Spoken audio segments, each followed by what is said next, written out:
فطيرة محشية من غير دقيق ولا عجن ولا حتى جلاش وبدون فرن. طريقة سهلة ولذيذة تنفع للغدا وللعشاء والجوع كل وقت، وفي أقل من 10 دقايق. تعالوا نشوف الطريقة. زي ما قلت أنا مش هستخدم دقيق ولا عجن ولا خطوات كتير ولا حتى لفة الجلاش المتعودين نعمل بيها الفطير السريع. أنا هستخدم هنا يا جماعة الرقاق الطري، بدل ما نعمله صواني هنجيب لفة رقاق زي كده وهنعمل منها أكتر من فطيرة.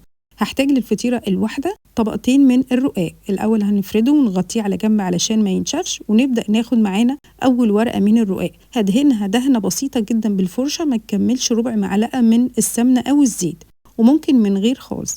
أول حاجة هفردها على ورقة الرقاق هي الموتزاريلا، طبعا الحشوة اللي انتوا تحبوها، بس أول حاجة الموتزاريلا عشان دي بتعمل كده تماسك لورق الرقاق مع الحشوة.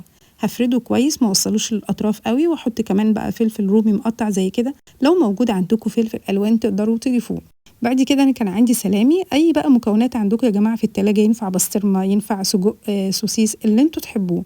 وزعت السلامي وحطيت شرايح من الزيتون الأسمر والأخضر بالشكل القمر ده كده، شوية كده من الشيدر وزعوها برضو كويس، وشوية لو في جبنة رومي حطوها. أنا كمان كان عندي جبنة، حطيت جبنة كريمي وحطيت كمان قشطة. ما تستغربوش القشطة يا جماعة هنا رهيبة جدا، تقدروا كمان ما تحطوهاش خالص، بس أنا فعلا حطيتها وإدت طعم خطير جدا. هي معلقة قشطة بس ووزعوها.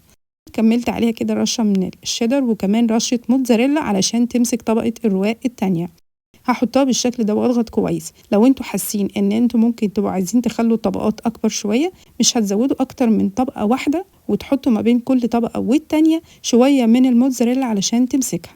تعالوا بقى بعد ما دهناها مسحة بسيطة بالفرشة هبدأ أسويها. وهنا التسوية بقى مش فرن ولا حاجة خالص، هنجيب كده أي طاسة عندنا، مش لازم تبقى عالية، أي طاسة متوفرة. دي طاسة الكريب اللي أنا بستخدمها، دهنتها دهنة بسيطة خالص من الزيت أو السمنة المتوفر، حوالي معلقة صغيرة.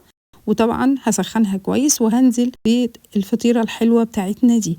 بعد كده أخلي النار تكون وسط، ممكن تكون أقل من الوسط شوية، وابدأ ألف كده الصينية لحد ما الاقي كل ناحية أخدت لون حلو زي ما انتوا شايفين كده. الجبن بدأت تسيح، وهفضل ألف في الصينية لحد ما أبدأ ألاقي إن الصينية بتروح وتيجي معايا كويسة قوي كده. يبقى خلاص بصوا عملت إيه، في هوا كده زي الفطير بالظبط، شايفين بدأت تاخد لون. هفضل ألف فيها من كل ناحية وأتأكد إن هي أخدت لون حلو كده تمام، يبقى هي عايزة تتقلب. طبعا لو انتوا يعني مبتدئين أو خايفين هتقلبوها بالشكل اللي أنا قلبته ده بيها. بصوا لونها خطير يا جماعة، ولا فرن ولا حاجة، وسهل جدا.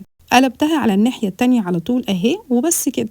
هرجعها تاني على البوتاجاز على طول، وبرضو على النار أقل من الوسط شوية، وافضل ألف فيها كده حركات دائرية زي ما انتم شايفين لحد برضو ما تاخد لون حلو قوي من تحت كده من كل ناحية. طيب مش عايزين على البوتاجاز، تقدروا تدخلوها الفرن عادي وبرضو تقلبوها، وبس كده هيبقى عندكم احلى فطير اللي انتوا بتشتروه من بره من محلات البيتزا والفطاير. خطير جدا وسهل، وتقدروا تعملوه في البيت كمان. لفة الرقاق الواحدة بتبقى من 6 ل8 طبقات، تقدروا تعملوا منها 4 فطاير خطيرة. شفتوا قد ايه التوفير بقى؟ بصوا لونها بعد ما قلبتها، انا قلبتها بايدي على طول زي ما انتوا شفتوا كده. هي سهل قوي قلبها، بس عشان لو انتوا خايفين تقلبوها بايديكوا كده عادي. بصوا الجمال، بصوا الطراوه بقى، يعني جميله قوي بجد يا جماعه. عايزين ناكل حاجه جديده، عايزين ناكل فطير، مش عايزين نعجن ولا نعمل خطوات كتير، يبقى اعملوا الفطيره القمر دي. تقدروا تحطوا سجق، حطوا الحشوه اللي انتوا عاوزينها وقطعوها. بصوا الجمال، مفيش احلى من كده. الحشوه سايحه وخطيره قوي وتفتح النفس، ومن غير ما نشتري فطير ولا اي فطاير من بره، هنعملها في البيت سهله جدا. ولفه رقاق واحده هتعمل لنا حوالي 4 فطاير بالحجم اللي انتوا شايفينه الحلو ده، سايحة وخطيرة. فاتوا كتير اللي مش هيجرب طريقة الفطير السريعة السهلة اللذيذة تفتح النفس. اعملوها بقى في الفطار، في الغدا، في العشاء، ولو جعانين كده بالليل اعملوها، وصدقوني متأكدة هتعجبكم. لو عجبكم الفيديو ما تنسوش فولو ولايك وشير علشان يوصل لكم كل وصفة جديدة، وهستنى رأيكم في كومنت جميل زيكم. وصحتين وهنا يا رب.